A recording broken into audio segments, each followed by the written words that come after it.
I'm going to go ahead and broadcast our presentation.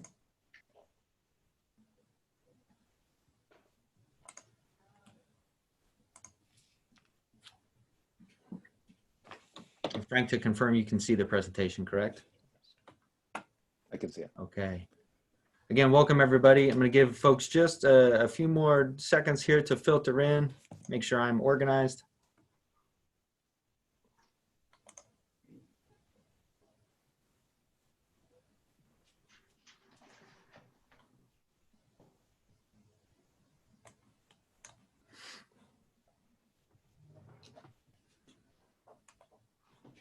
There we go. Chat box.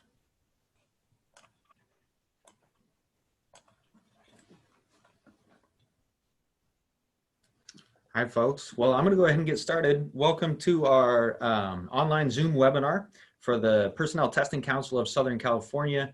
I'll be your host today. My name is Paul Dinas. I am currently the past president for PTC-SC, so I'm going to guide this conversation today. Again, we want to welcome you on behalf of PTC to this. I'm sure you're all going through a lot of different challenges, new things right now, lots happening in our world that affect what we do. So we appreciate you being here today and listening to the fine folks that we have. Hopefully we'll have some good ideas for you. We're going to have just a back and forth conversation with our panelists, but we're also going to be monitoring the chat box as well as the Q&A box. So if you have any burning questions or things come up as folks are talking that you'd like addressed, you can go ahead and type into that and we'll plug those in as is appropriate and fits the flow of the conversation. We may have to come back to things as the conversation flows, but we'll make sure and answer your questions. If for some reason you ask something and it totally gets skipped, just type it in again, remind us. It looks like we're going to have a fairly big group today, maybe upwards of 150. So again, welcome to those that are coming in right now. And we're going to go ahead and get started. Today's discussion is going to be on online testing and virtual interviewing platforms. So what kind of inspired this is as our world is changing and we have the need to social distance, have less contact with the candidates that are coming into our organizations, we're trying to find new vendors that provide services for testing and interviewing that involve less contact and on-site. On-site meaning coming into your testing platform or your testing rooms, so that they can either do it from home or from their own offices. And as I'm sure you're beginning to find out as you talk to different people, you get different sales pitches, and then you wonder, well, if we buy this, how's it gonna work for me? So hopefully the folks that we're talking to today will be able to ease some of that for you.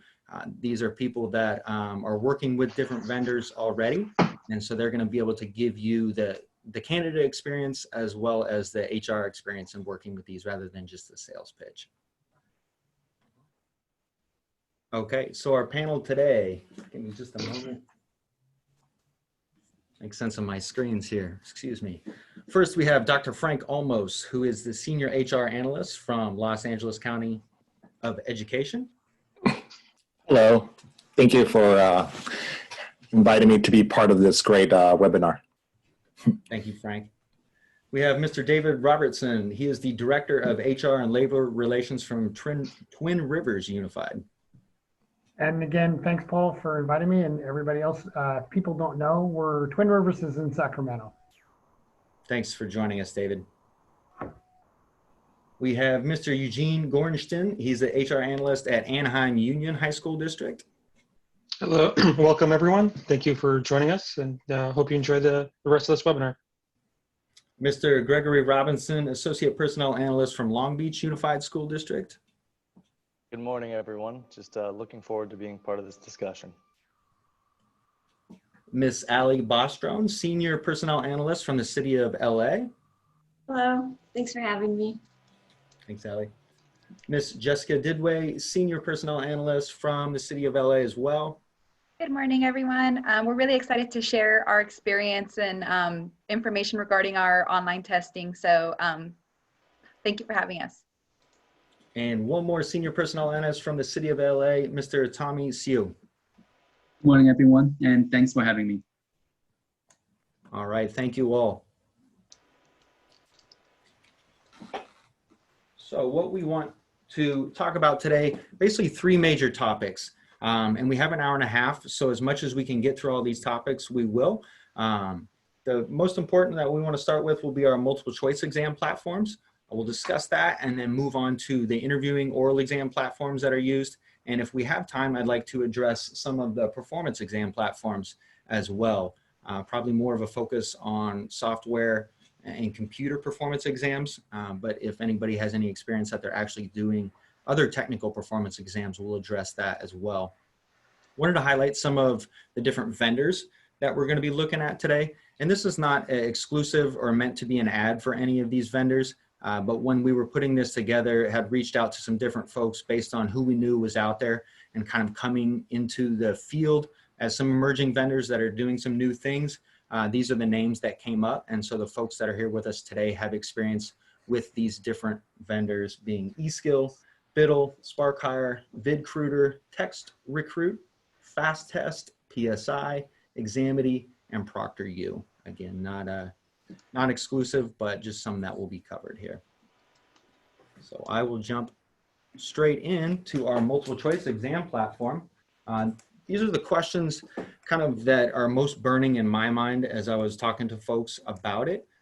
So I'm just going to start off basically asking everybody, who are you using? Does it test candidates virtually, off-site? How does it work? And does it have virtual proctors? How do you confirm who took the exam? There's a list of questions here. I have some follow-up questions on the next slide, and then I'm also willing to entertain any questions from our audience as we begin to address that. So if anybody'd like to start off with who they're using and how it works. I'll start it off. So I'm Frank from LA County Office of Education again. And so what we're using eSkill. And it does allow, the purpose of why we're even using eSkill in the first place is because of the whole situation of shelter at home, working at home. We couldn't have any physical or any candidates to be physically at the location.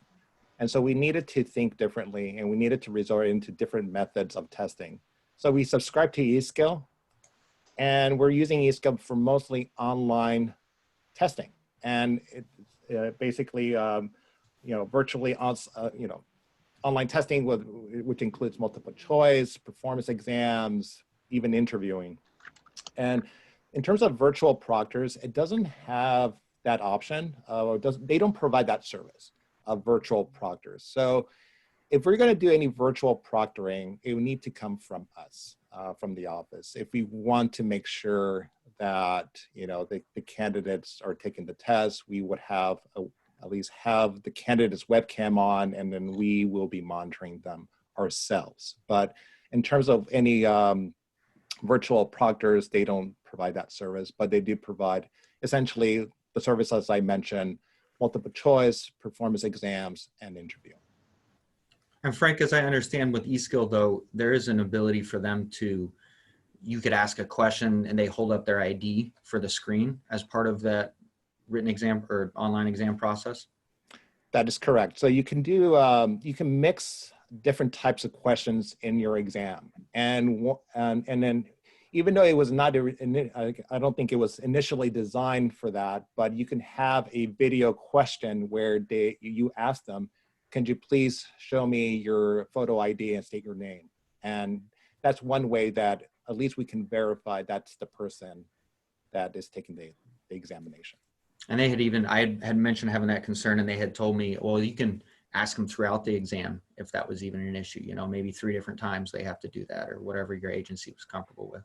Exactly. You can get really savvy. You can get savvy by, randomly place that type of question throughout the exam to make sure that that's the same person throughout the whole exam taking the test.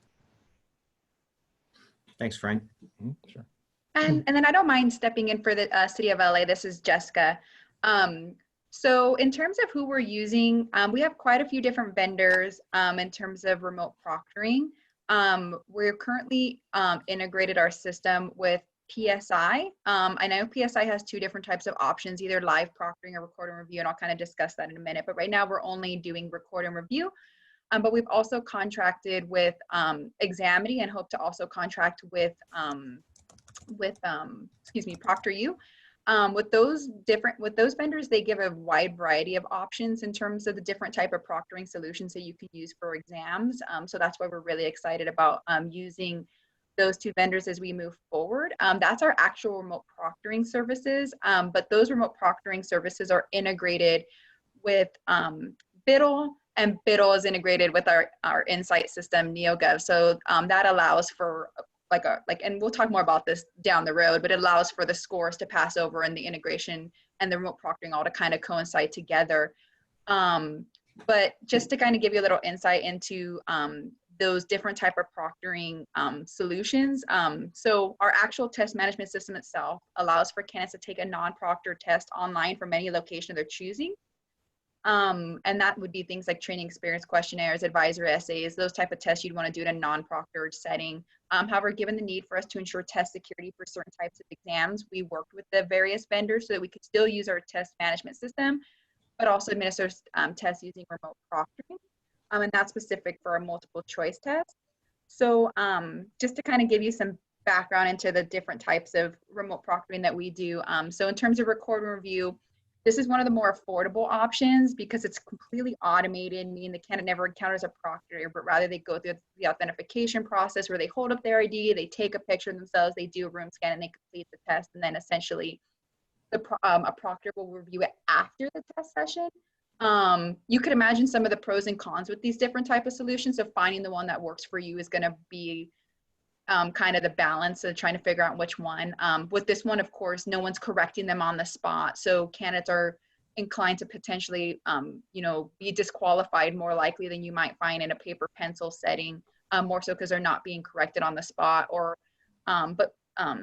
That's one type of remote proctoring. Another, what we're excited to move forward with is also trying different types of remote proctoring in terms of, there's actual just full live proctoring. It's one of the more pricier of the options because there is a proctor with them all throughout. But of course, the benefit with that is that they'd be doing the check-in process with them, the room scan, and correcting them on the spot. So the good thing with that is that it's more what candidates are used to in terms of, and it also gives them that that assurance that someone's going to help them through the process if they run into any technical issues and things like that. That kind of in-between option that one of our vendors also offer is the live proctoring. So it's not that full live experience, but it's not that, it's not completely leaving candidates on their own. And with that, it's called live launch. And what that does is it at least connects the candidate with a proctor to go through the check-in process. So, they can at least authenticate the person, verify that they are who they are, go over some test rules. If the candidate's having any type of technical issues, get them up and started. We're excited for that one because just we find some candidates have that, a little bit of difficult time just kicking off the test, but once they're in the test, it pretty much flows from there. But with the live launch, after the candidate actually completes the authentication process, the proctor drops off and then their session is recorded for review after the fact. So again, at that point, there still would be the same concerns as the original record and review where somebody could, be disqualified for violating some of our rules. So there are a wide variety of proctoring solutions. Our most experience up to date is record and review. But as stated, we have a contract with some of the vendors to actually start using some of those solutions. So candidates are tested remotely. But the last thing I'll say too is that the city does offer on-site testing. So we've been doing this for about almost close to 2 years now, and we did this as part of a mayor's initiative, and we did this before COVID. So fortunately, we were able to kind of get in the flow of things beforehand. So what we would do is we'd also offer on-site testing. So candidates would still be taking it from a computer. The only difference is that the proctors would be there to monitor their session, and we did that just for people who don't have the system, either the hardware or their computer doesn't meet those type of system requirements. So we didn't want to just go full-fledged, everybody has to only take it online.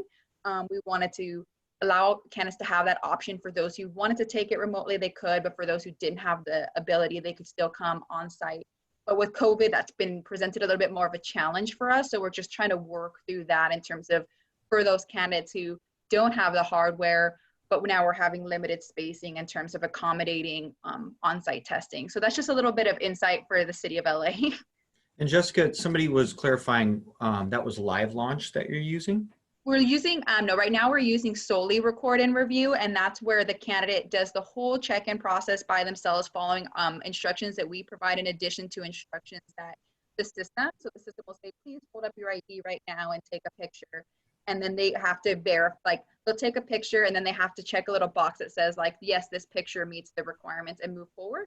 So right now, all of our exams have been straight record and review. I think we've done one when we were piloting live, but we haven't done live launch quite yet. Okay, does that save in your system then when you record it? Or do you save it on like your network? Oh, okay, so in terms of the video, so so what happens is once the candidate takes it, it's recording both their desktop view and their webcam view. So the way that we get it is the vendor will review the videos, and then the vendor will either tell us if it was suspicious or if it was clean. If it was, and what it does is we've integrated our system so that when the vendor makes that determination, it passes through into our applicant tracking system, NeoGov, so that we could open up a link and then look at the video if we so choose to, if we need to. We have access to view those videos. That was a special custom thing that we did. But if somebody doesn't want to integrate it with their applicant tracking system, the vendor has like a platform or like an admin site where you go in and you can review the videos there. And they have the videos on their site for, we agreed on a specific time period for how long it would be on their site, and we have that in the contract. And then after a certain amount of time, they delete them, but they have a download option. So for those people who we disqualify, you want that security of being able to download those videos and have them on your system in case anything comes back. So the vendor only keeps them for so long on their server, but you do have the ability to download them and place them on yours. And then just to confirm, I think there's some confusion on the vendor. Who's the vendor that you're using for this?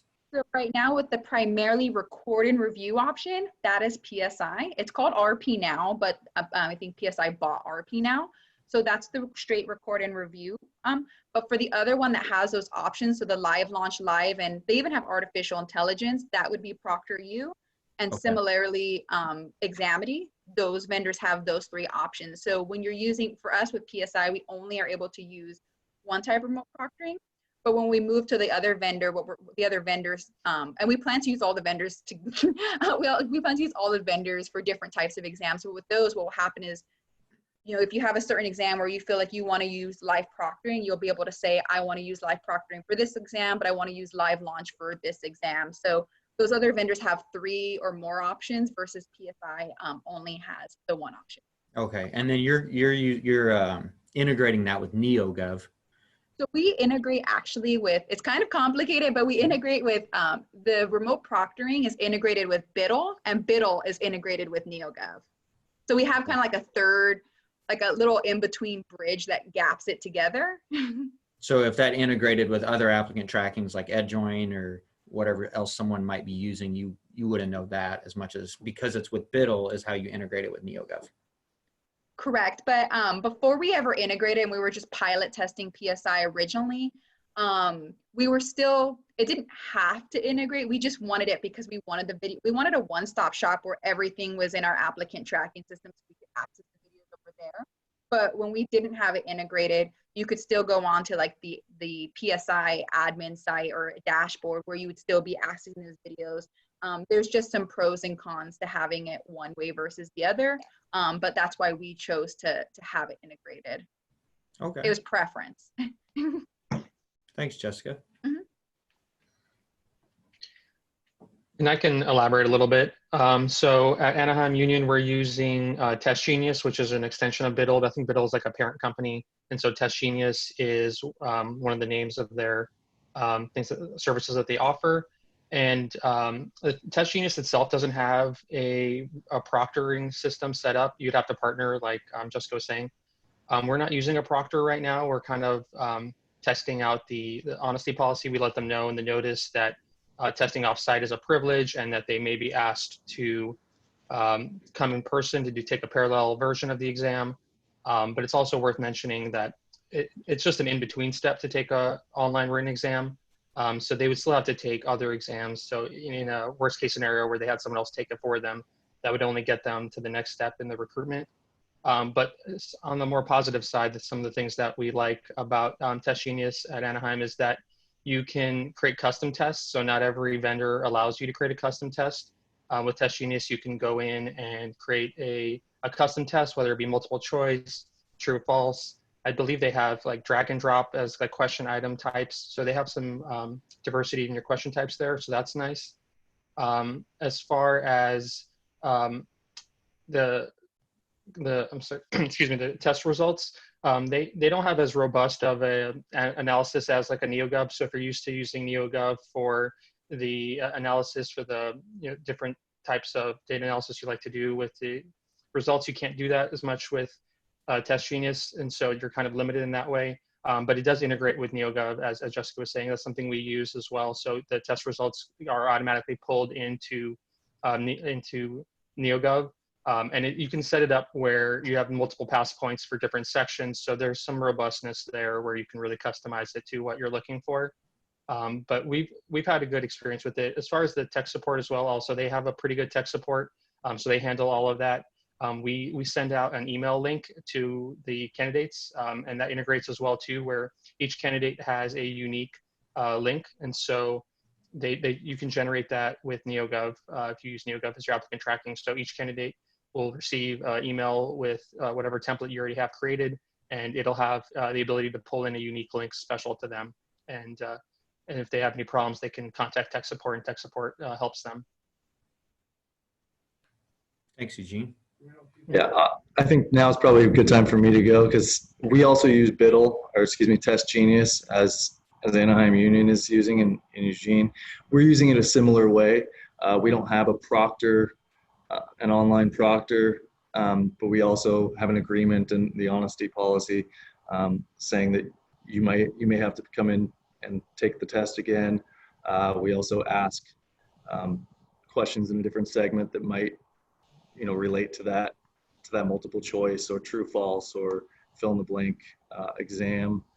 As Eugene said, the reporting features aren't quite as in depth as NeoGov, but they get the job done to produce what we need. Right now we're using, they give you the ability to import into their item bank with rich text format or CSV. We've been using rich text format just because it looks like an actual exam. It's not an Excel if we ever need to kind of use it as a Word document to send out to SMEs. And again, with the Proctor, we've stressed,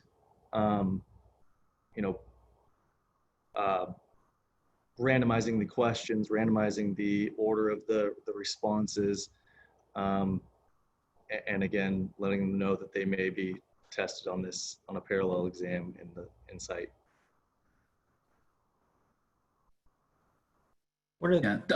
This is Tommy Sue with the City of LA. I just want to talk about the test content. We also develop our own test content internally with our subject matter experts. Typically, like these questions fall under like our competency model, our competency bank. Typically it's consisting of 60 competencies that we have, and we also include job-specific knowledge areas that we use like across like various exams. And I just want to talk about we also have the ability to what Greg was saying, batch upload our items in there using a text file. Right now we're doing that like with FastTest Web, but we also have the ability to enter each individual items in FastTest separately. And I think it's worth mentioning that also, there are off-the-shelf test content that we could use. For example, there are certain test items related to math, reading comprehension, proofreading, spelling, Microsoft Office testing. So that's something that is made available to us, but it's just not something that we're currently using. We're just developing our own questions that we're importing into the system at this point. And Tommy, that's with FastTest and PSI? or all of Yes, it? that's with FastTest, and we do link it with PSI so that it is remotely proctored. And since we're speaking with speaking on PSI, PSI does offer the candidates a 24/7 technical support phone line and an online chat. So typically what we do is we send out an email to the candidates approximately 10 days prior to the test date, which allows them to check the system to make sure that they have the equipment that meets the minimum requirements.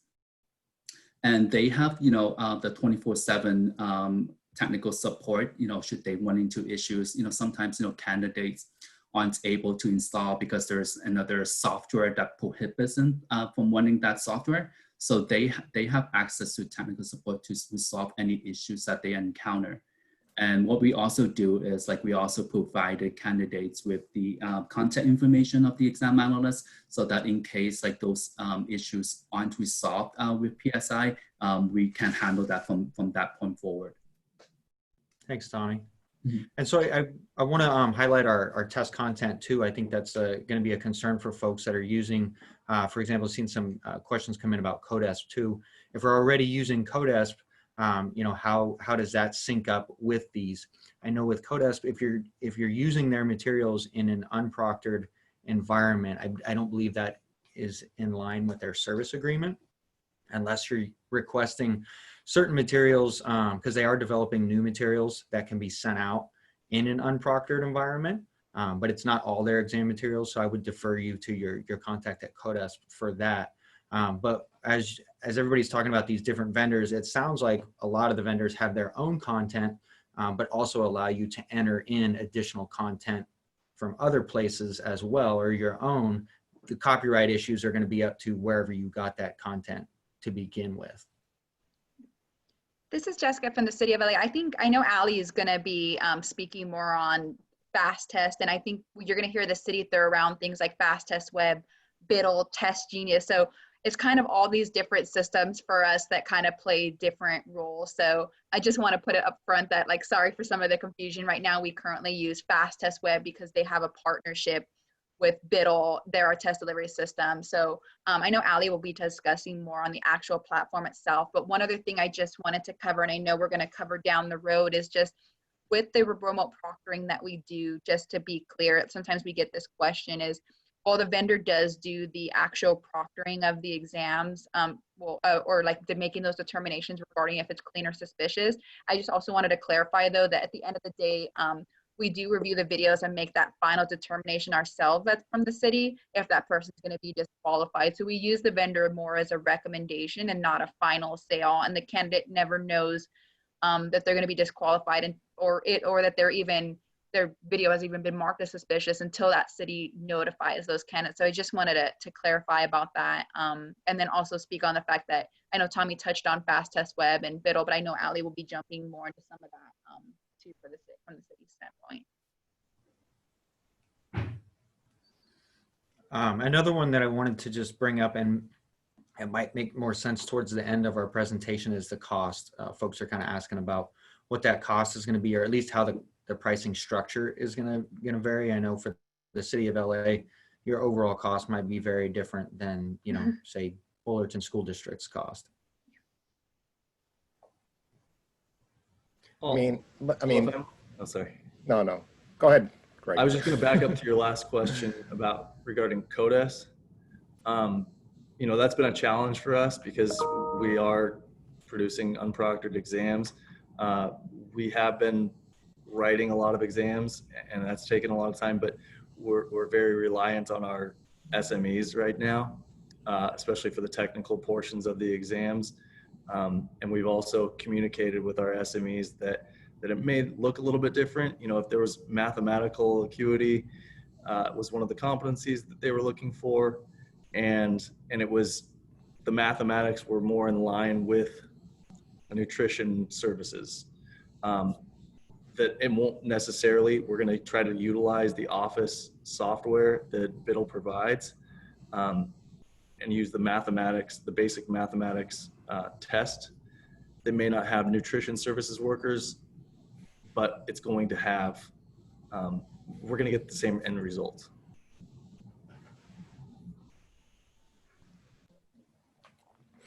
Go ahead.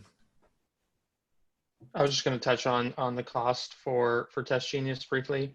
You know, I'm not as up to date with their cost structure since post COVID. I don't know if they have any promotions or anything like that. We started using TestGenius last year for in-person testing.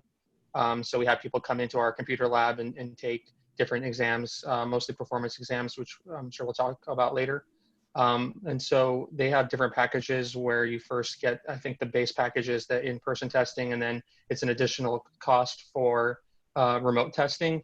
But I did want to add that they don't charge for per test. So if you have a large amount of applicants coming through that you're testing, it's really useful for that. So you're not being charged for every test you send out. It's unlimited. So it's just a flat fee. And I'm not sure, I don't want to put any numbers out there because I don't know if they've updated their cost structure. You probably want to reach out and see if you're interested to get that information, but it is unlimited testing. So if that's something important to you, you're not paying per test with TestGenius. So I just wanted to add that, throw that out there. And then in terms of for the city of LA, in terms of, I can speak on the remote proctoring part. You're right in the sense that this might not, you know, it might be different from, you know, different agency, but for us, just talking about the pricing and the structures, the pricing is really dependent on a few factors. It has to do with the type of proctoring. So, you know, is it live launch, or record and review? Live being one of the more costly ones. Recorded, like when it starts to get, when there's not a proctor there throughout the whole duration, the price does of course go down. Another factor that changes the prices is the vendor. So PSI, Examity, and ProctorU each have their own different type of pricing structure. Also the number, sometimes depending on your volume, these vendors can also make a decision regarding, you know, if that has any impact on the pricing structure they give. So for instance, one of the vendors, PSI, it's, you know, if you test between 0 to 5,000 candidates, it's this, but if you go over 5,000 candidates, it's that. So sometimes volume takes it also plays a role. And then lastly, it's just test time. So is your test 1 hour, 2 hours, 3 hours, then depending on what it is, that pricing varies as well. So just to give you a general ballpark range, we're looking anywhere between $10 being the lowest and then up to $25.50. But I'm really doing that by just taking all the different vendors and going, what's the lowest denominator with the lowest test time, all the way up to like the highest price in terms of like that live proctoring with you know, a test time of like the highest test time we might have, which would be a 3 hour. So anywhere between $10 to $25, give or take, would be the best way. Jessica? I'm sorry. Per candidate? Yes. So Okay. $10, you know, $10 per candidate, up to $25 per candidate, and that's specific to the remote proctoring. Okay. And Frank, correct me if I'm wrong, but when I met with eSkill, they were similar in that it was per candidate that actually took the exam would be the pricing structure. And I know they had some deals for school districts and actually public agencies in general, just government agencies.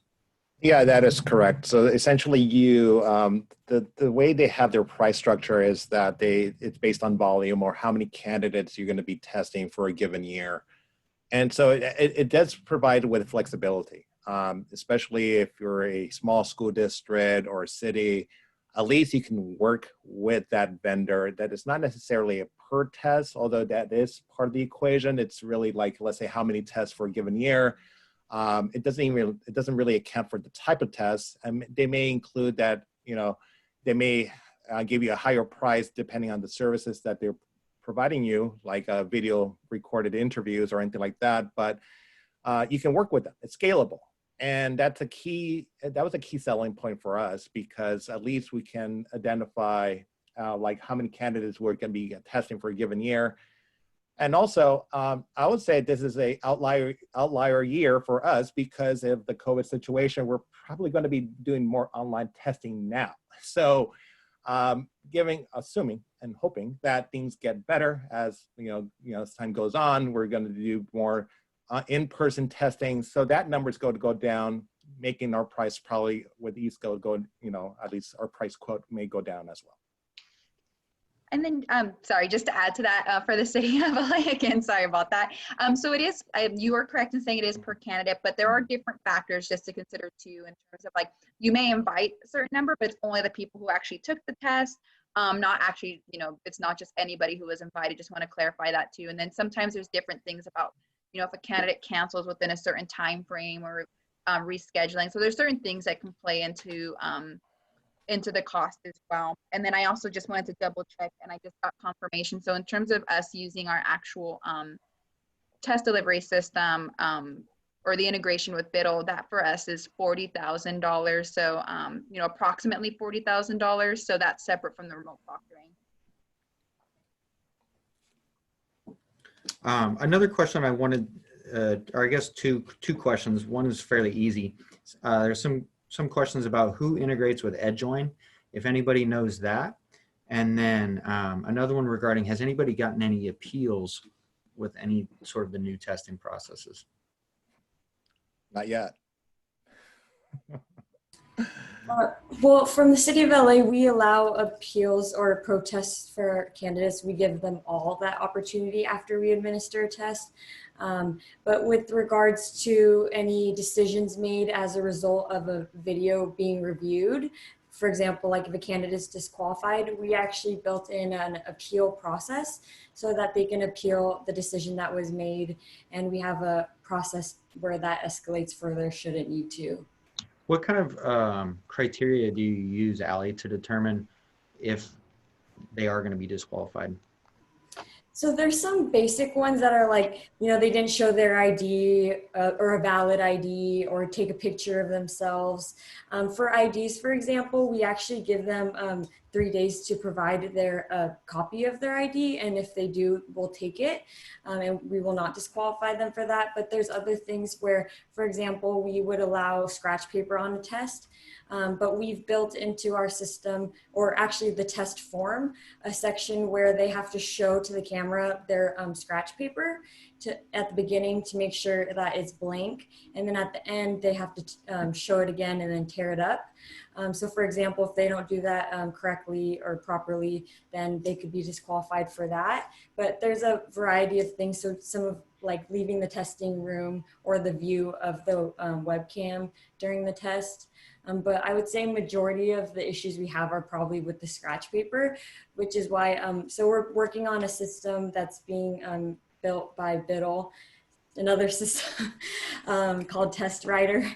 And with that system, we're working on getting a feature, a custom like scratch paper that's electronic so that we don't have the physical scratch paper that we have to deal with. So hopefully eliminating those issues. But basically any violations to our testing rules. And then, oh, sorry, go ahead, David. No, sorry, let me jump right in real quick, guys. And part of it is, and I'll talk a little bit more about the interviewing platform. That's what I'm more familiar with, which is a different system than ones that have been talked about today. But VidCruiter, they do have a, it's new. They started in January. It's called VidProctoring, but it's a one-way proctoring system. It's recorded. It does a lot of the same things that Jessica talked about, is that you upload your questions in there. You can do questions and videos and graphs and all that kind of stuff and show your ID, do that same as all those verifications and stuff to do. But, and they do the tech support is 24/7, you know, that's what we do right now. But, so there are some new, there is a school district in California that does use the product. They are not, well, they haven't tested anybody yet, but they're in the setup mode for this to be able to do it. But the allowing to be able to integrate with what we do with the interviewing process has been, you know, is critical. So yeah, but there is another system that it's called VidProctoring. And David, with the VidCruiter, as I understand, they don't have test content for the multiple choice exams, right? No, so as I said, you put in whatever you want and stuff. And so you could put in, you know, the graphic photos that you know, whatever you want to do. You can do video if you wanted to. You know, you could ask the candidate a question. They can do that, you know, as part of it, the testing component of it. It's pretty wide open. And I don't know the pricing structure of that product. I do know the pricing structure, what they do for the interviews, but I don't know. But I would assume it'll be pretty similar I think when I met with them, they had a flat fee. I felt Yeah. like it was similar to how Codesk structures their pricing, and Yeah. that it's based on the size of your district and the products that you want included. It really does depend. And so our structure is based on the number. So I say I'm going to hire 250 people. Oh, that's right. Forgive me. I'm going to hire 250 people a year. So I could do 50,000 digital interviews, but I'm only going to get charged for that project, what I think I'm going to hire. So economically, it's so cheap compared to many of the digital interviewing processes. So again, like you said, I'm not as familiar with it. I do know that there is a California school district that is using it, but I suggest you guys as candidates or people out there that are just listening, it's just one more thing to look at prior to making any decision on what you want to do to purchase. So. And I did get a request for maybe a cheat sheet, so I will follow up with everybody and kind of list out some of the standard appropriate questions and see if we can get just a baseline response that we could send out to everybody. Because I know as we talk about different things, the vendor names fly and it can get lost in the shuffle. There was another question I want to address, was the ID issues, which was something that I had concerned as well. When the candidate shows their ID, it's going to obviously show some information that is confidential. Do you ask them to cover that, or how do you handle that?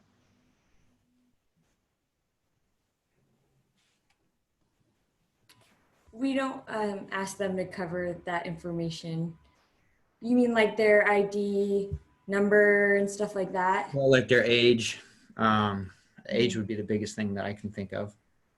Yeah, we don't ask them. We just want to verify that it's valid. And we actually haven't had any concerns expressed from candidates regarding that, actually.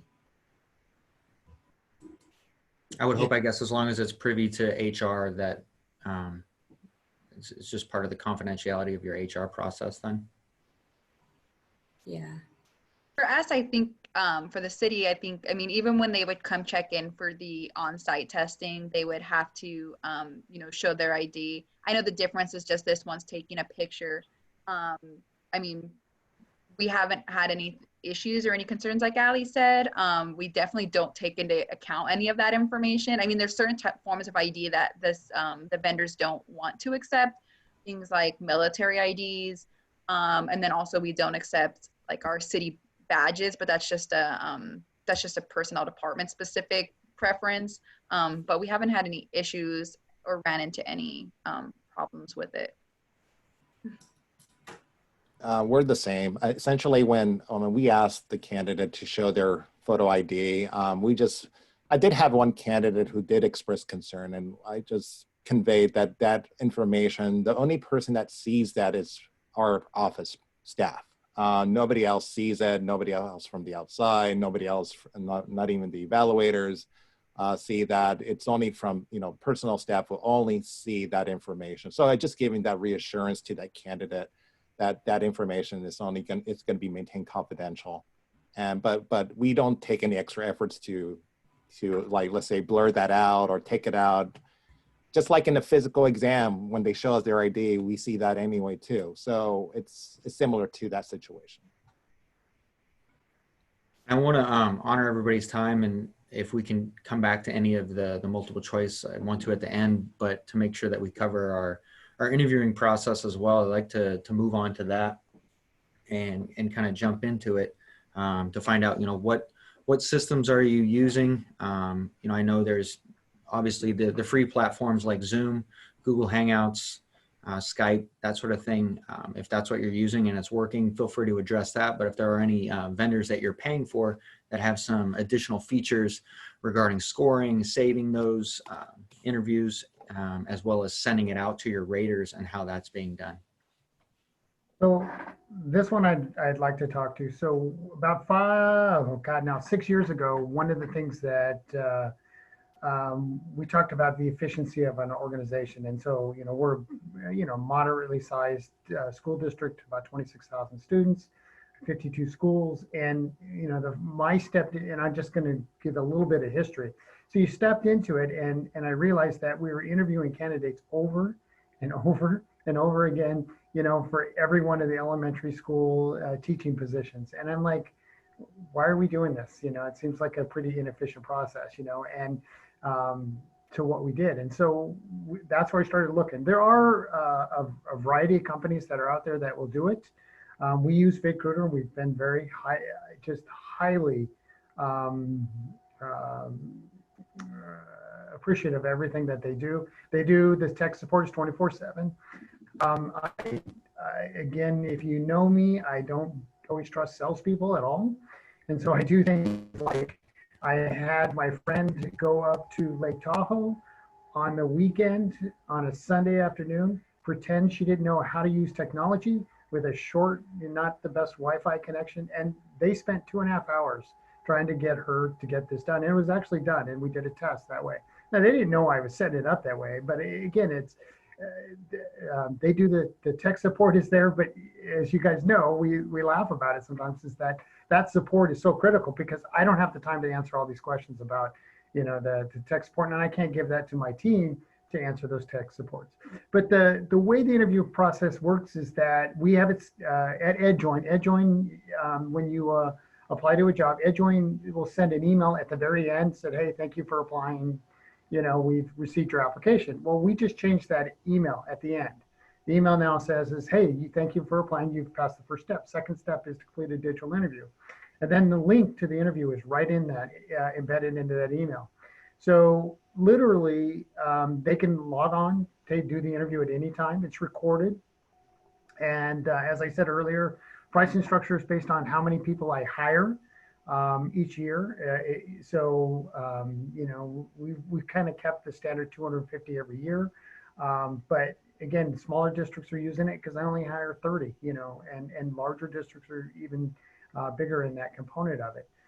It's set up that the superintendent gets up and talks at the beginning of it. And then we have 2 students that talk them through and say, okay, we're not judging you on your acting skills. We just want to get to know you a little bit. And the way it works, first question comes up.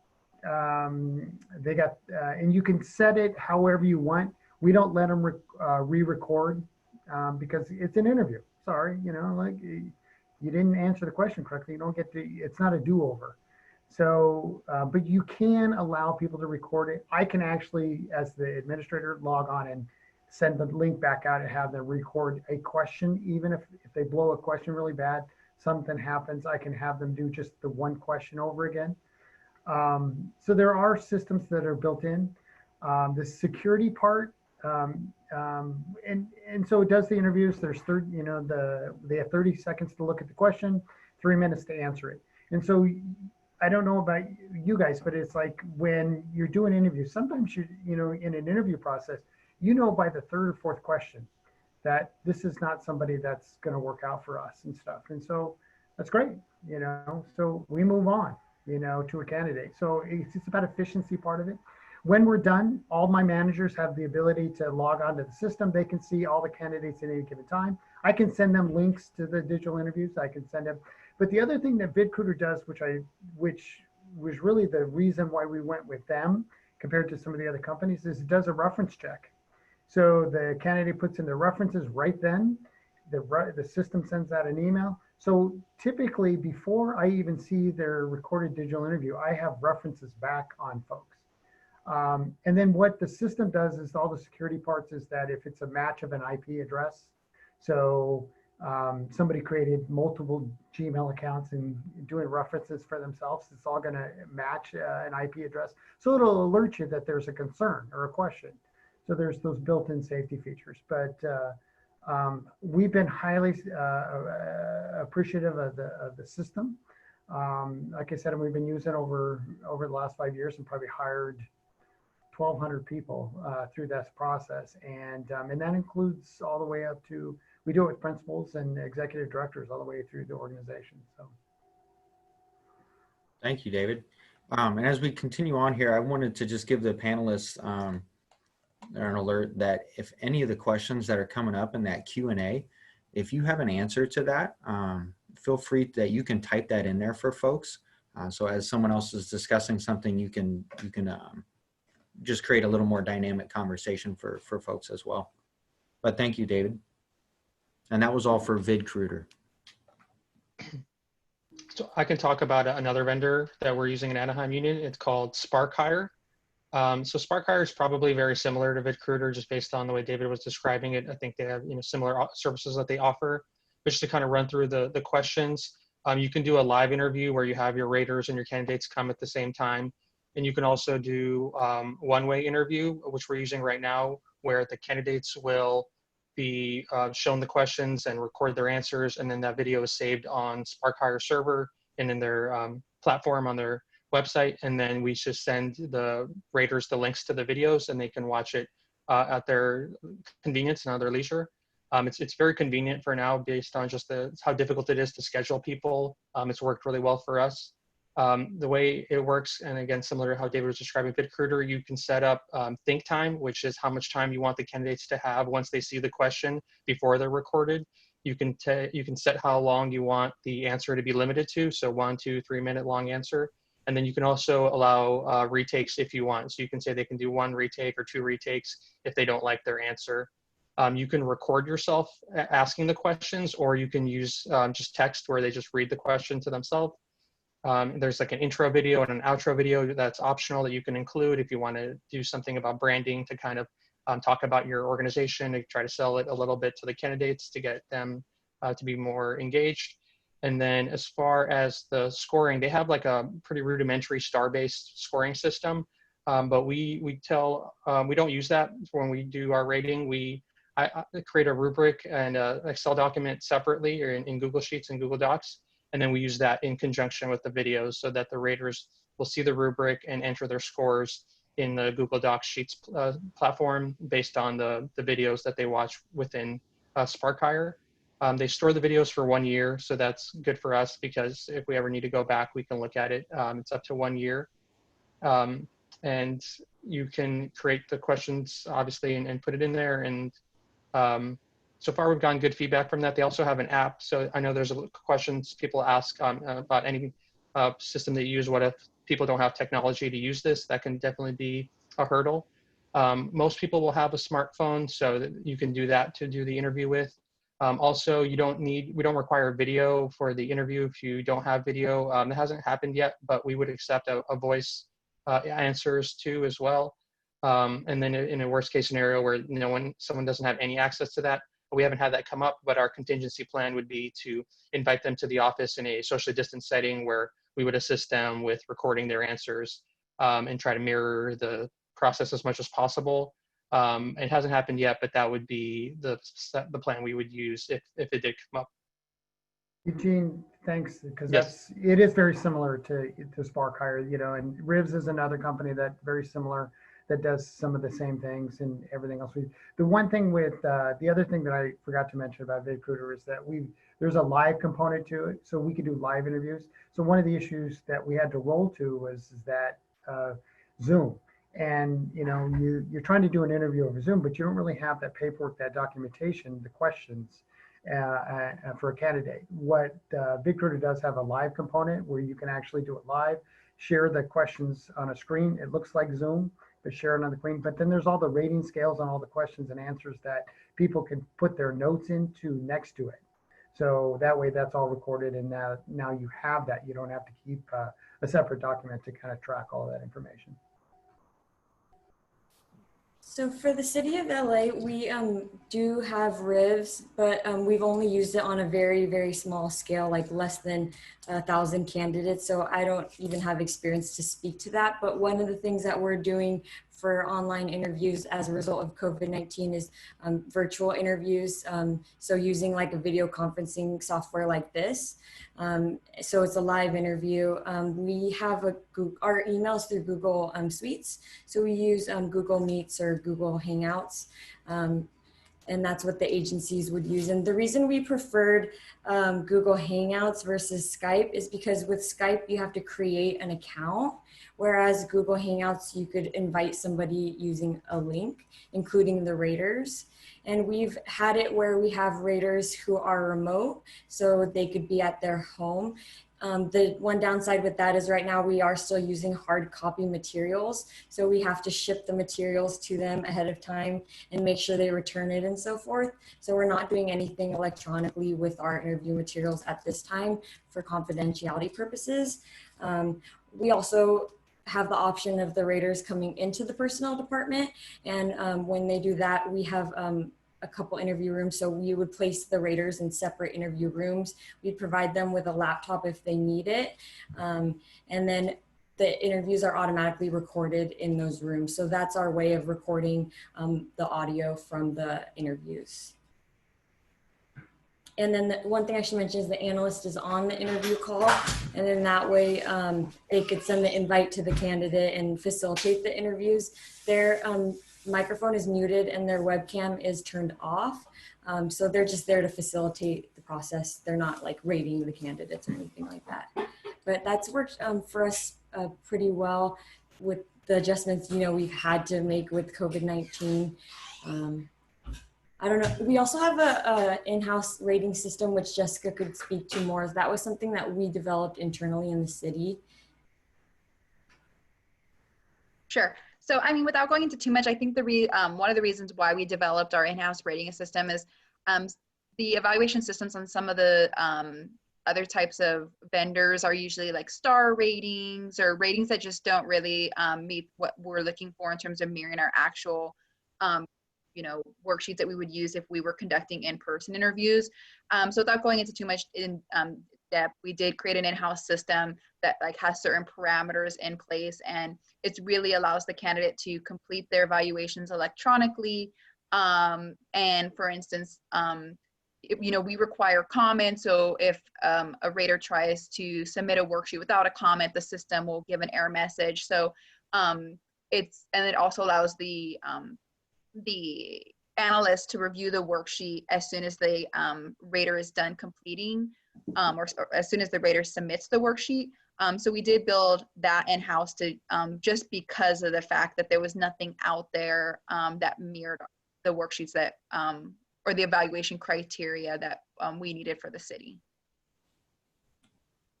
So at LA County Office of Education, we use a broad range of systems and to do online interviews. So we've used Microsoft Teams, we've used Zoom, we've used also Skype. And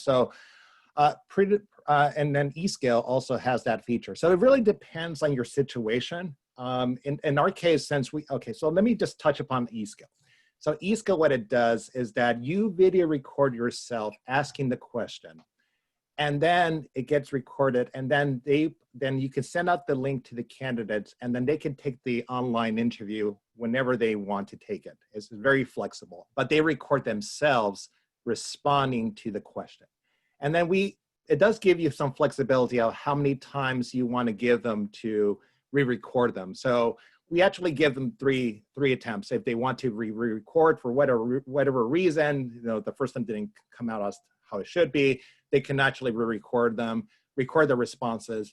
So it gives us great flexibility because it doesn't take too much time from the analyst to conduct these interviews. Let's say if we're going to do video recorded interviews, to interview each candidate, where you just record it just one time, and then the system essentially just takes over, and candidates can record themselves responding to your questions.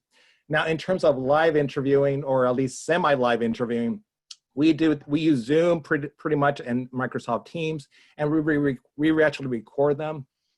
And for Zoom, just to let you know, we've used the feature of breakout rooms to have technical interviews where we want to combine the performance exam and the interview in one setting, or at least in that particular appointment, where I do the interviews and then I send them off to a breakout room where I have a specialist waiting for that candidate, and that candidate is going to be proctored by my specialist, and that person can take the performance examination. Now, in terms of capturing the evaluations, what we've used, for those of you who use NeoGov, you can actually create a step called NeoGov Rating Matrix. And we're very particular in LACO because we use competency modeling, and each question corresponds to a particular competency that has a particular weight. So using rating matrix, you can actually determine the scale. that you want to use. In our case, we use a 4-point scale, limited to compelling. We determine how much the weight for those competencies, so you can actually put that in NeoGov. And it's great because the raters can record their scores in the rating matrix using our system and appropriately giving the appropriate weight for those interviews and capturing those scores. So we use a combination. Sometimes you have to be really savvy. You have to kind of hack, use these interesting hacks of finding the great features of this system, using the great features of that system, and kind of make it work together. So that's kind of like what we're doing at LACO. At Long Beach, so just to piggyback off of Eugene, because it sounds like we have to make a phone call because we're both using Biddle and SparkHire. But so I don't want to get into too much depth because he did a great job. But we do the same thing as far as, I got the idea from Dr. Frank with using the competency model and the rating matrix. That's really worked out well. It kind of takes out the middleman and frees up our technicians to not have to, enter the scores, and also, eliminate some of that error. And we can also see in real time what the raters are putting in as far as the scores, and we can reach back out to them and say, look, it's not lining up. And they can actually see what the other raters is rating as well. So if they're too far off, we can have a phone call immediately. Two of the big points that I've seen with SparkHire is, and I'd imagine that this is the same with any recorded interview, we're seeing an increase in attendance rate. Historically, we were getting a 70% attendance rate for a particular exam. We got an 85% attendance rate last recruitment, for instance. And then we won't have to postpone any recruitments or interviews because the raters weren't available. We can go forward with the interviews and then find a rater when we can. So that's really made it nice and flexible. So I'd recommend the one-way interview for sure.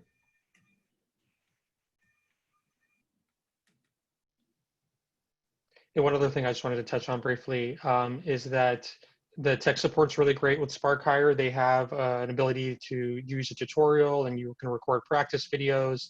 And if that fails, you can still call their tech support. I had a candidate let me know that the internet went down during the test, like in the middle of a question, and SparkHire was able to reset that question for them, where they were able to answer that question again.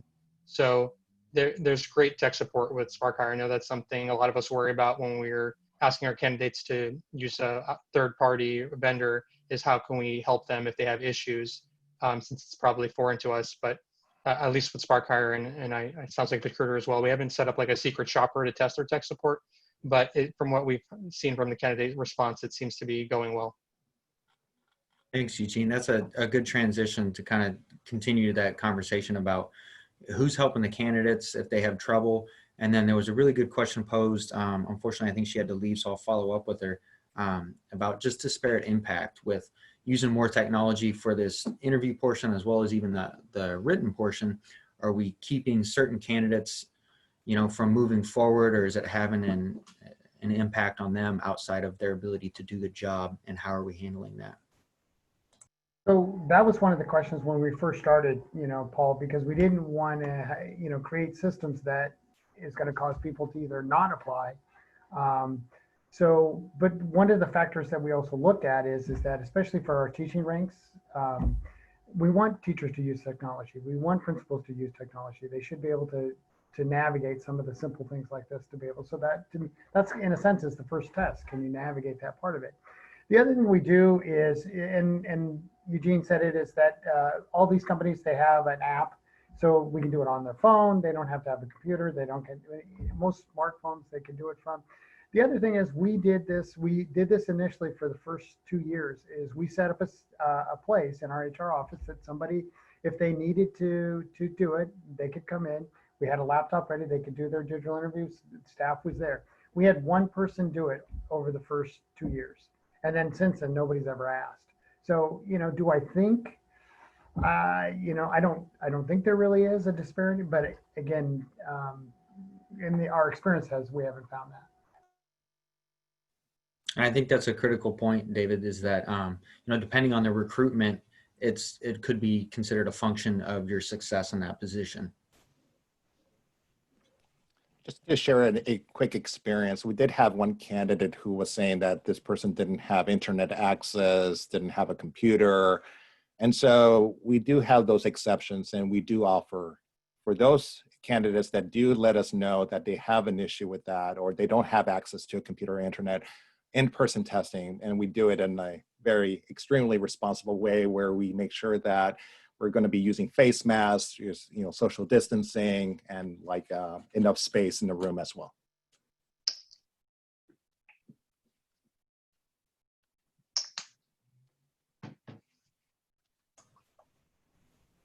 As far as cost, I know that always comes up as a question. I'm not sure how much SparkHire costs because it was bundled with an onboarding we started using called Talent Ed. And so it was kind of a combination between the certificated and the classified side of the staff where we came together to both use those, both the onboarding and the SparkHire integration. So I can't speak to the pricing of SparkHire, but I know if you reach out to them, they can usually work with you depending on the size of your agency. So if it's something you're interested in, I would just consider reaching out to them directly. And there was a question about different languages, the test questions provided in different languages. I know a lot of my experience has been no, unless it's an actual like translation exam. But if someone has different experience, I feel like the issue that you run into there is once you do it for one language, you open yourself up to doing it for all languages. Yeah. No, all of our exams, unless we're assessing bilingual exams, they're in English. Yeah, same here. It's kind of a requirement that you need to be able to communicate with your staff and your coworkers, and so it's job specific to be able to. And it's part of reading comprehension, and those are the things that we're always assessing as well. So we don't offer it in other languages unless it's, like Frank was saying, for a bilingual exam where we are testing them on their secondary language ability. That's the same with the city of Los Angeles. We administer all of our tests in English only.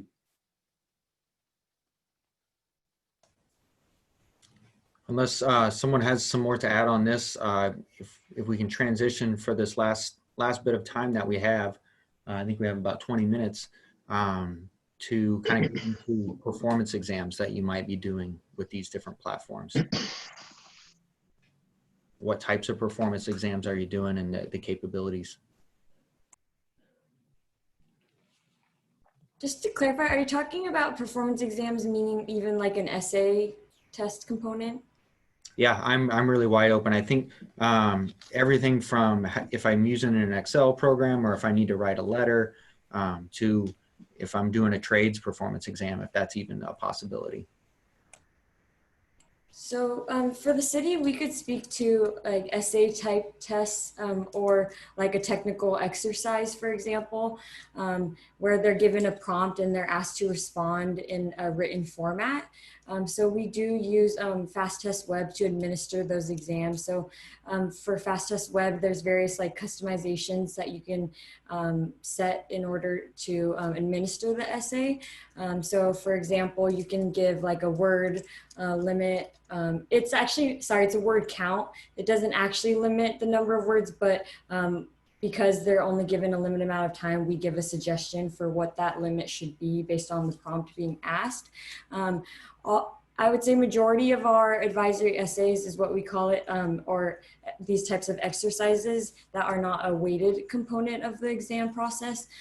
We actually don't remote proctor, so it's an unproctored test that candidates can just take by clicking on a link that's unique to them, and that's generated through Biddle as well through the integration that we have with NeoGov. So I could speak to about performance exams. We do quite a bit of performance exams at LACO. And we've taken a very hands-on approach on those type of exams where we use various platforms, like even for interviews, and the same goes with performance exams. We use in Microsoft Teams and Zoom. In Microsoft Teams, we have the candidate share their screen. For people that do not have access to Microsoft Excel, let's say exercise or program, we do have them use a Microsoft Excel online version of that, whatever scenario that we give them. But we have them share their screen. We also have them activate the webcam, and we essentially proctor them taking that performance exam. We've also used Adobe Connect, and then Adobe Connect allows you to have multiple rooms where you can have the candidate share their screen and have their webcam on, and we can have like 5 or 7 performance exam taking place simultaneously.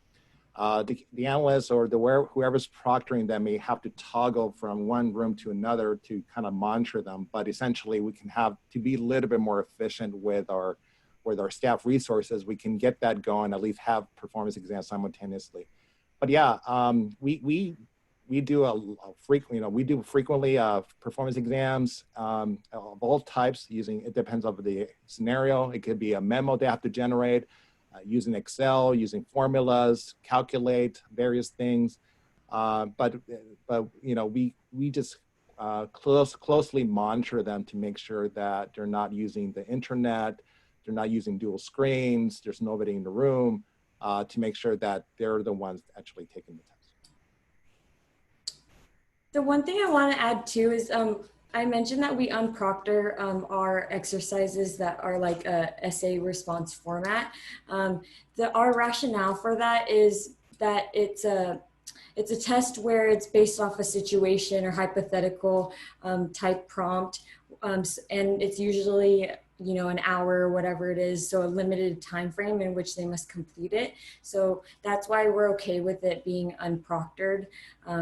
In terms of like not verifying ID. So we don't do any of that for our essays, and that was our rationale for that. Versus like a multiple choice test, which for example, has one correct answer for the items. So we considered our essays less higher stakes, I guess, compared to a multiple choice test or another type of test that would be have one correct answer. So just something to consider. And I forgot to mention, eSkill allows you to do performance exams too. So if you want to have an open-ended question, customized open-ended question too, eSkill does allow you. So I promise I'm not getting any money from eSkill, but it does give you the ability to do multiple choice testing, performance exams, and interview all in one service. So that's why we ended up choosing eSkill, because of its flexibility and all the services that they provide. And I saw similar with eSkill to OPAC through Biddle, that it will mimic Microsoft Office Suite and allow you to do certain functionality. So we want you to highlight these rows or sum these columns, all the way up to advanced pivot table functionality that you do through their system.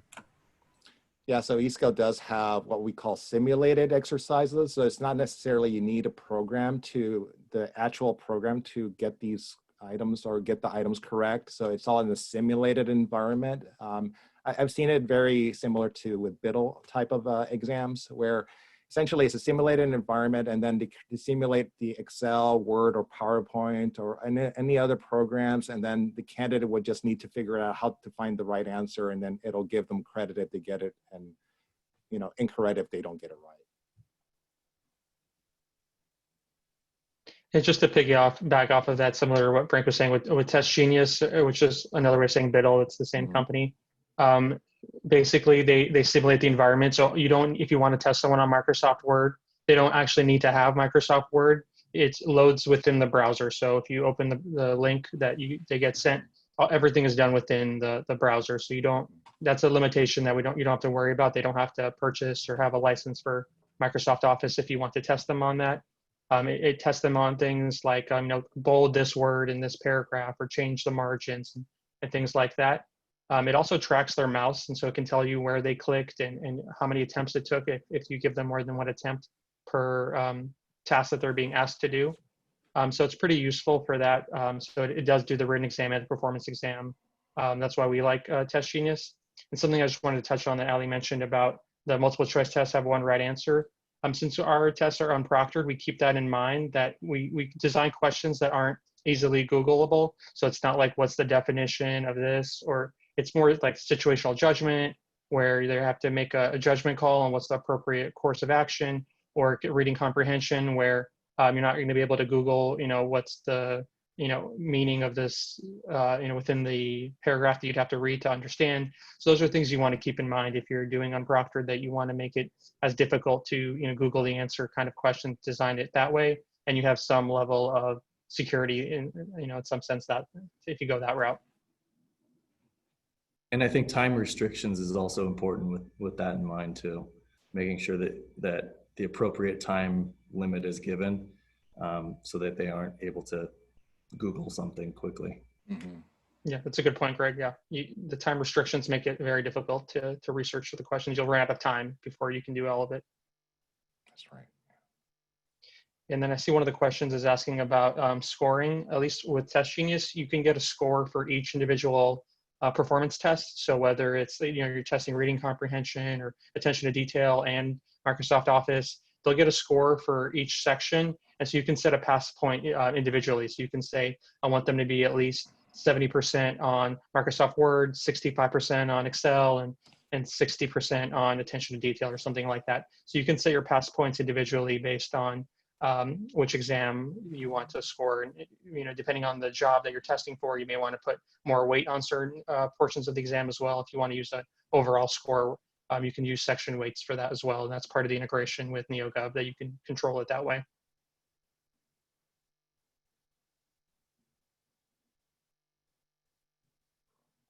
Thank you all. As we're nearing towards the end of our presentation here, I just wanted to circle back to the panelists, just if there was anything additionally that you wanted to highlight, or also open it up to a little broader range of questions. We can take the next few moments to wrap up and highlight anything.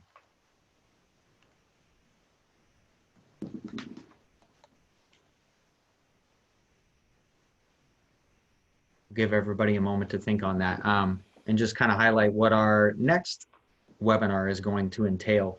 We're going to have a couple consultants that work with folks that are either trying to build themselves up in a new career or within their own field.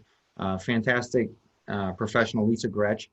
She actually started off at Codesk very early on in her career, and went back to school, and has really done an amazing job in creating a brand for herself. And so she and her partner, Nina Park, are going to be giving a webinar around the same time next month, August 19th. That'll be a Wednesday. We're going to do 11 to noon on that. That will again be free to members and non-members. All of our webinars this year have been free to everybody. We want to continue providing the services that we do for our membership, but also extend it to everyone else out there, and hopefully look for you to join next year. So there's a little brief outline of what our next webinar will entail. And again, I'll put it back to the panelists to answer any questions to wrap it up. Go ahead. Go ahead. No. I was just going to add some survey results that we have from candidates. So we've administered a survey for all remote proctor tests, and we've been administering the survey since February of 2019. We have about 6,000 candidate responses from this survey, and that's across 90 different exams. And so overall, we've had really positive feedback from candidates regarding both on-site testing and remote proctored testing. They find the system easy to use. They don't have any or experience any technical difficulties, at least based on what they reported. And they don't find the system requirements difficult in having them take the test remotely. In addition to that, they find that the testing system is easy to navigate through. So when it comes to going back and forth between questions, flagging items, submitting the test, or viewing figures, they have positive feedback around that. And then in terms of like when we ask them why they chose the specific testing option that they chose, whether it be remote, proctored, or on-site, we found that the people who chose remote proctor testing chose that because it was the most convenient for their work or personal schedule, whereas those who took it on site, they primarily chose it due to preference, like for in-person testing. So just wanted to share some of those survey findings that we have with all the data we have as well. And I think to add to that, Ali, was just that we were also, and I think you might have covered this, so I apologize, but we were looking to see how many people were taking it on-site versus remote. And so we had some of those numbers, but now with COVID, we're going to be definitely having our eye on it to see, does it transition to a higher percentage that have now like choose to go remote versus on-site? Because before it was a little bit fairly even, but we're going to be closely monitoring that to kind of see if there's more people are likely to be like to adopt the online format versus the on-site. Yeah, overall, I would say 47% of candidates who are invited or who actually complete the test are remote testers, and then 53% opt for the on-site option. So we do have more on-site candidates overall, but when we look at the breakdown by month, we're definitely seeing an increase in the number of remote testers, especially in the last couple months, given the situation. And to speak to something that David said, we have also seen an increase in participation since going to the remote setting. So we are having higher percentage of people. Just anecdotally, we recently had 100% attendance rate with many candidates for the interview for the Spark hire process. So that's, I think, based on the feedback I've gotten, people are, apprehensive about coming in person anyway. So I think they see it as, a convenience to be able to do it remotely is something they seem to appreciate, that they have that option. And it's not something they have to worry about. Do I risk going in person for a job that I want to apply for? And they don't have to weigh that out. They can do it in the convenience and the comfort of their own home or wherever they like to choose. So it's something that in our experience, candidates have appreciated that we're making those making that available for them to be able to do it remotely.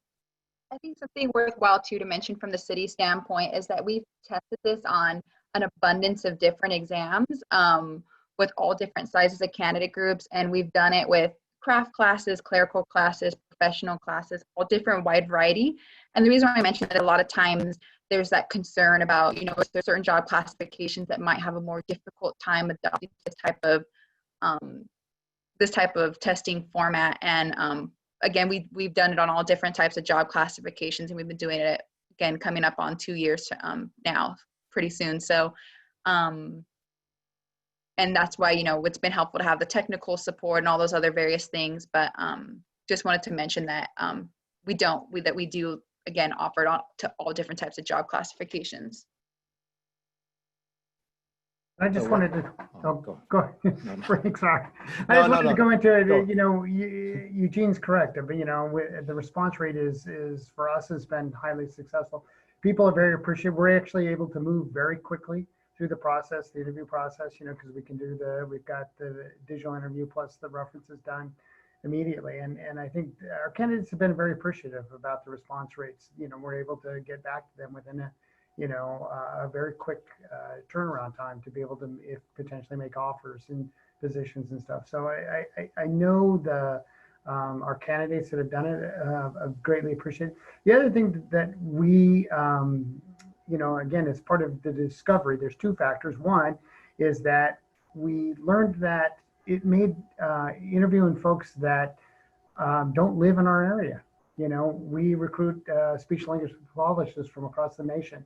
I'm able to send here's the link to the interview. I don't have to try to schedule something with a group of people. I can get them to interview and we can bring them on, wherever I am, we're bringing people from. If you're recruiting on a more global sense, it makes that interview process that much easier. And then the last thing, guys, is I think, all of this has changed.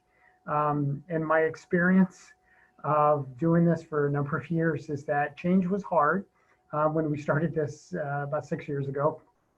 And where all I would do is suggest, go a little slow, test, pilot, all those kind of factors. And then the one thing that I would do is, especially like for the interview, create a system of tips, or ideas of things for the candidates to be able to refer to.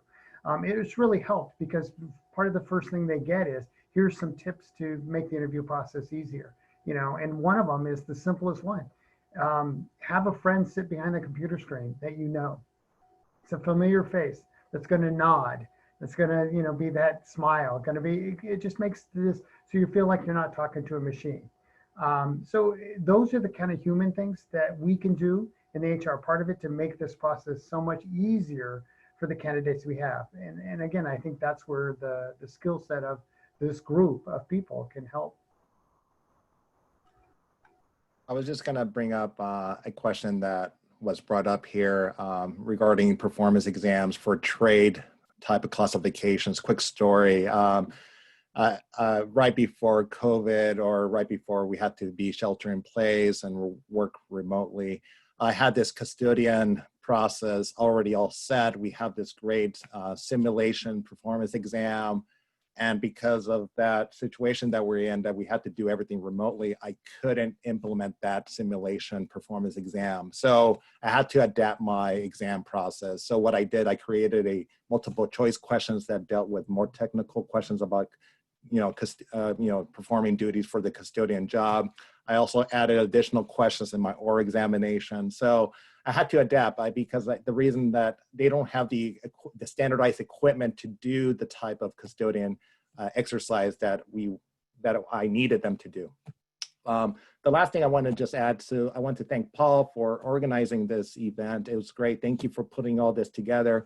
Hopefully I was able to sum up what we use, eSkill, at least sufficiently for everybody, give you at least a bit of a taste of what we do and how we use it. Also, all the different platforms like Microsoft Teams and Zoom and how we use it, and also integrated with NeoGov. Hopefully that gives you some taste. I'm always available also for questions afterwards if necessary. I want a huge thank you to our entire panel today. I want to thank everybody that came and joined us. We look forward to putting these on and continue to put these on for you. Again, we'll be having our next one next month. That'll be open to all members as well as non-members. If you have paid your membership dues, we're looking at some things that we can do to supplement that next year for you. So stay tuned for that. Again, just one more time, I want to give a big thank you to all of our panelists here today for joining us, sharing your expertise, and we will have this recorded and placed on the PTC-SC website for you for reviewing. I will follow up with our panel and send out an email to everyone regarding a little cheat sheet with vendors and some quick reference questions. And at this time, I would like to pass it off to our current PTC president, Eugene. Thank you, Paul. And again, just want to piggyback by saying thank you to Paul for organizing this. Thank you to all the panelists for coming and offering your expertise. And thank you for the attendees for coming and asking great questions to kind of stimulate the dialogue. I know PTC-SC is all about, or professionals in this field getting together and sharing our knowledge and helping each other. We're all kind of one big family in this field. And so I just want to thank everyone for coming. I really encourage you to go into the PTC-SC website. You can see a link down there, ptc-sc.org. That's where you'll get all the information about upcoming webinars or luncheons. We generally have luncheons in person, but of course, because of coronavirus, we're doing it virtually. But once it's safe to go outside and commingle again, although who knows when that will be, but we look forward to going back to an in-person model. And so there's a lot of benefits of membership. You can see some of them listed there, but I highly encourage you, if you are a fan of virtual luncheons or in-person luncheons, to consider joining and supporting our organization. We would really appreciate it, but regardless of whether you do or not, I just want to thank everyone for coming one more time, and stay tuned for future virtual luncheons. Stay tuned for our annual conference. We'll be doing it in some form or another. And so I really highly encourage you to go to our website to stay up to date with all the latest things happening with PTC-SC. And with that, I say thank you and good luck. Thank you. Thank you. Thank you, everybody. We'll see you soon.